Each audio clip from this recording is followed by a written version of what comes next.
What's up? In this video, I'm going to be showcasing the forged Rengoku Bloodline as well as its mode in Shindo Life Roblox. Now this right now is a 1 in 13. You can get it off the boss right at the top of my screen. You can actually see it. So you can get that really easily. It's super easy to get. And yeah, this is what it looks like. Now there is an equivalent mode of this, or it's called the forged Sengoku. It's a 1 in 250, and it's exactly the same basically, just a different color. So yeah. Let's get into this video though. Alright, so first things first, let's have a look at this move set, alright? So in this Bloodline, you got 3 moves and then a Z-Spec mode, which is actually kind of nice, because usually they're C-Specs, and, you know, I have too many C-Specs to count. Let's get on to the moves now, alright? So the first move is Rengoku style Gizo Stellar. Basically, you summon the Gizo Mado statue, that's what it's called in Shindo Life. And it pretty much sends one little shuriken that has, you know, a little genjutsu in it at you. And if it hits you, obviously you go into genjutsu, you can't really move, and they can combo you and step on you with the statue, alright? Alright, so the second move is Rengoku style Gizo Soul. Basically, you summon up onto the Gizo statue, you kind of run around, and if you click, you do a big old punch that is sort of a genjutsu slash stun. I believe it is a block breaker. It doesn't do too much damage though. And then finally, your third move is Rengoku style Dimension Trap, alright? This is a big genjutsu, has infinite amount of, targets, and once you pop it, you send them into another dimension, kind of like the Shiver Akuma, alright? And then finally, you've got your mode, which you saw right at the start of this video. Looks pretty clean, and obviously I'll show the move to the mode at the end of the video, so stick around for that. But yeah, let's just get into the first move. Alright, so if I pop the first move here, as you can see, it requires a bit of chakra, and then you kind of just run around like this. You can click if you want to fire down and kind of like, you know, genjutsu bomb. You can click again. I believe you can do 3 clicks before it unsummons. Obviously, I didn't start clicking at the start though. But yeah, you can do about 3 clicks before the Gizo statue unsummons itself. And yeah, a pretty decent move, but again, the mode move, I would say, is probably the best move of this Bloodline. It's super OP, but yeah, let's look at it one more time, and then I can click, and it's pretty much a mass genjutsu. So I pop that, it does some damage, and then they get genjutsu'd, and you can walk over them and stuff. But yeah, that's pretty much the first move. Again, it is probably the worst move of the whole Bloodline, so, you know, I wouldn't really recommend using it unless it's the only thing you got unlocked so far. Alright, next up we got the second move, which is a no chakra, no hand sign move. And you can just click like this, as you can see, a big old stun that stops them from moving. But it's not honestly that good, because the stun only lasts for as long as you're in the Gizo statue. So it doesn't really work unless you're in maybe war mode, which is the only time I would find that useful. If you want to stop them attacking the mansion, then I guess you could do that. But in other terms, it's kind of useless, you know. It does a little bit of damage. But I think the third move and then the mode move are better than this, alright?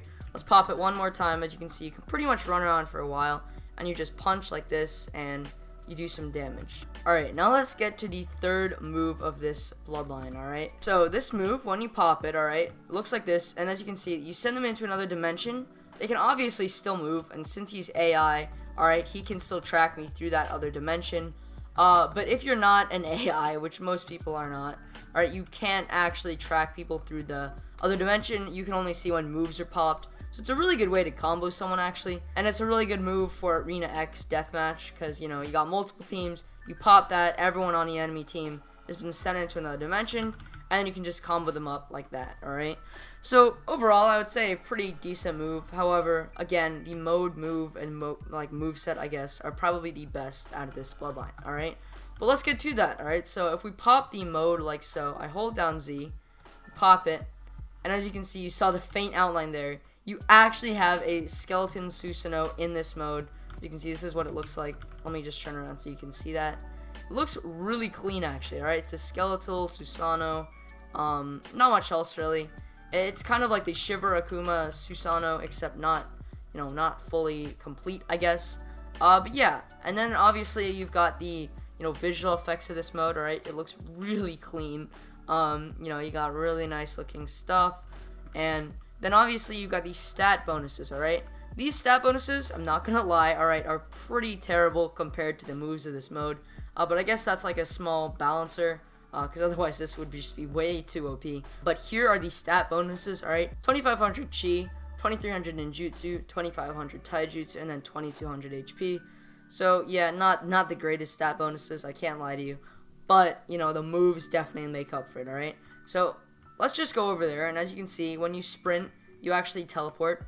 And this is really OP, because you can just phase into objects like that. You can see you can phase through stuff, which is pretty cool. Like, I can phase into this tree if I want, or just phase through it. But yeah, that's, you know, one of the side effects. But here, let's pop the Z-Spec, alright? So if I hold down Z, as you can see, I fire off all these little bombs, very much like the first move, except there's tons of them, alright? And this dude is in Genjutsu. Even though he's an AI, he can move. But usually you would be put into some kind of Genjutsu where you can't move, you can't do anything, and you're just getting, you know, clapped by me, alright? But let's check out the, you know, Q-Spec now, alright? Your special attack, alright? So if we hold down block and then hit that, as you can see, that's a dimension move, so those guys were in another dimension for a minute. Obviously, they came back after a while, but, you know, a pretty decent move.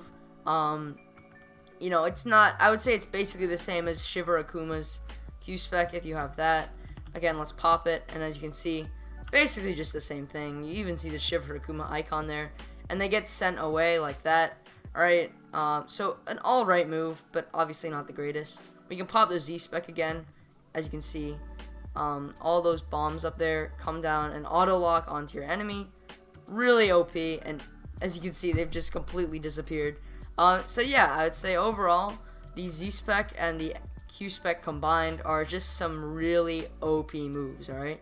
But now let's get to the actual attacking, because as you saw earlier, you do have a Susanoo. So again, the attacks are like this, and if I can just solo out one of these guys over here, when I pop the attacks like so, they do quite a lot of damage, alright? It's a faster attack, I believe, than a Susanoo.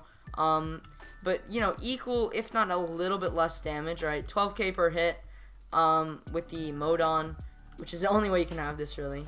And then a 13k, you know, final boost, I guess, for the kick.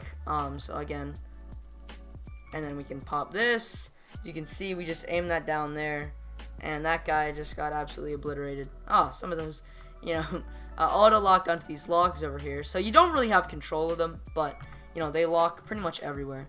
But yeah, that is the forged that is the forged Rengoku mode and Bloodline. That's pretty much the end of this video. I hope you did enjoy it. If you did, you could just leave a like and subscribe, because, you know, that's enough for me. That helps the channel out a ton already.